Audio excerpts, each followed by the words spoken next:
আজকে আমরা প্র্যাকটিস করব বিভিন্ন সামাজিক মাধ্যম ও যাবতীয় বিশ্বায়ন নিয়ে।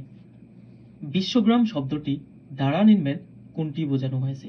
বিশ্বগ্রাম শব্দটি দ্বারা নিম্নের তথ্য প্রযুক্তিকে বোঝানো হয়েছে।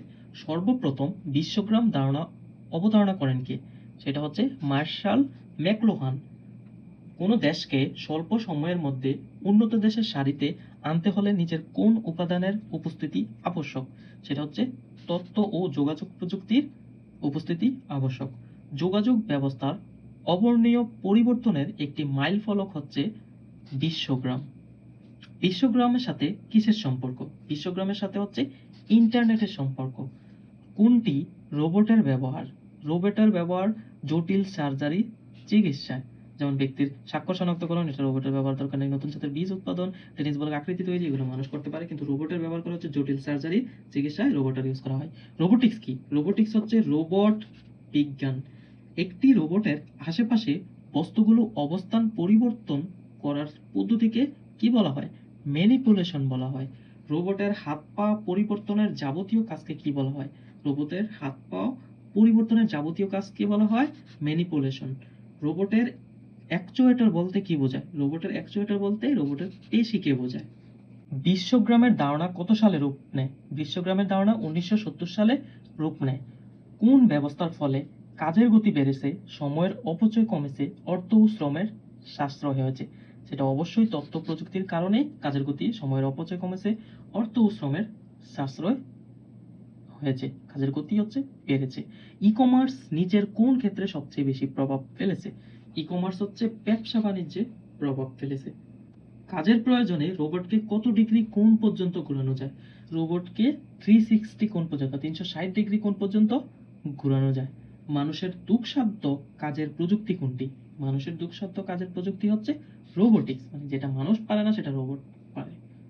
অ্যাকচুয়েটর ব্যবহার করা হয় কোন ক্ষেত্রে? অ্যাকচুয়েটর ব্যবহার করা হয় হচ্ছে রোবোটিক্সের ক্ষেত্রে। রোবটের কাজ কি? রোবটের কাজ হচ্ছে প্রতিকূল কাজে সহায়তা করা। রোবটের কাজ হচ্ছে প্রতিকূল কাজে সহায়তা করা। প্রোগ্রাম রচনা, প্রোগ্রাম নিয়ন্ত্রণ, প্রোগ্রাম উন্নয়ন, এগুলো সব মানুষ করে। বর্তমান মহাকাশ যানসমূহ নিয়ন্ত্রিত হয় কোনটির দ্বারা? সেটা হচ্ছে কম্পিউটার দ্বারা। রোবোটিক্সের সাধারণ বিষয়গুলো হলো কৃত্রিম বুদ্ধিমত্তা, মনোবিদ্যা, দ্যাট মিন্স ক ও খ।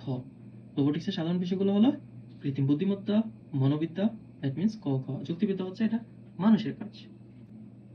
রোবটকে যেসব বৈশিষ্ট্য দেওয়ার চেষ্টা করা হয় তা হলো দর্শনেন্দ্রিয়, দেন স্পর্শনেন্দ্রিয় গ্রাহ্য সক্ষমতা। ইলেকট্রিক সার্কিট না, দ্যাট মিন্স ক ও খ হচ্ছে অ্যান্সার। রোবটকে যেসব বৈশিষ্ট্য দেওয়ার চেষ্টা করা হয় সেটা হচ্ছে দর্শনেন্দ্রিয় আর স্পর্শনেন্দ্রিয় গ্রাহ্য সক্ষমতা। ক্লাউড কম্পিউটিং এর সফল কোনটি? ক্লাউড কম্পিউটিং এর সফল হচ্ছে সাশ্রয়ী ও সহজলভ্যতা। সিপিইউ, স্টোরেজ, অন্যান্য মৌলিক কম্পিউটিং রিসোর্স ভাড়া দেওয়া ক্লাউড কম্পিউটিং এর কোন ধরনের সেবা? সেটা হচ্ছে অবকাঠামোগত সেবা। ক্রেতা যখন চাইবে তখনই সেবা দিতে পারবে, এটি কোন বৈশিষ্ট্যের মধ্যে পড়ে? সেটা হচ্ছে অন ডিমান্ড বৈশিষ্ট্যের মধ্যে পড়ে। নিচের কোনটি ক্লাউড কম্পিউটিং এর সাথে সম্পর্কিত নয়?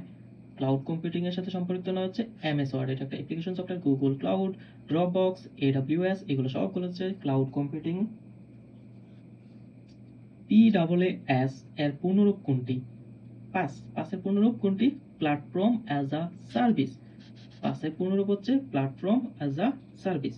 নিম্নলিখিত কোনটি একটি সামাজিক যোগাযোগের মাধ্যম? নিচে কোনটা সামাজিক যোগাযোগের মাধ্যম? টুইটার হচ্ছে সামাজিক যোগাযোগের মাধ্যম। CNN, BBC, PSS এগুলো হচ্ছে নিউজ, মানে হচ্ছে টেলিভিশন চ্যানেল। সামাজিক নেটওয়ার্কিং সাইট হচ্ছে টুইটার, গুগল হচ্ছে সার্চ ইঞ্জিন, আর অন্যান্যগুলো বিভিন্ন অ্যাপস বা ব্রাউজিং। টুইটারের কোনো সদস্যকে যারা অনুসরণ করে তাদেরকে কি বলে? তাদেরকে ফলোয়ার বলে। mail.yahoo.com কোন ধরনের ক্লাউডের উদাহরণ? এটা হচ্ছে পাবলিকের ক্লাউডের উদাহরণ। যে ক্লাউড সেবা কেবল কোনো গ্রুপ বা প্রতিষ্ঠানের জন্য তাকে কি ক্লাউড বলে? তাকে হচ্ছে প্রাইভেট ক্লাউড বলে। mail.yahoo.com হচ্ছে একেবারে সব জনবহুলের জন্য, সেজন্য এটা হচ্ছে পাবলিক ক্লাউড। আর প্রাইভেট ক্লাউড কোনটা? যেটা শুধুমাত্র একটা প্রতিষ্ঠানের জন্য সেবা, তাদের মধ্যে ইন্টারকানেকশন, ইন্টার সবকিছু, ওইটাই হচ্ছে কি প্রাইভেট ক্লাউড। গুগলের প্রকৃত নাম কি? গুগলের প্রকৃত নাম হচ্ছে প্যাকরাপ। প্যাকরাপ হচ্ছে গুগলের প্রকৃত নাম। ধন্যবাদ সবাইকে ক্লাসটি দেখার জন্য।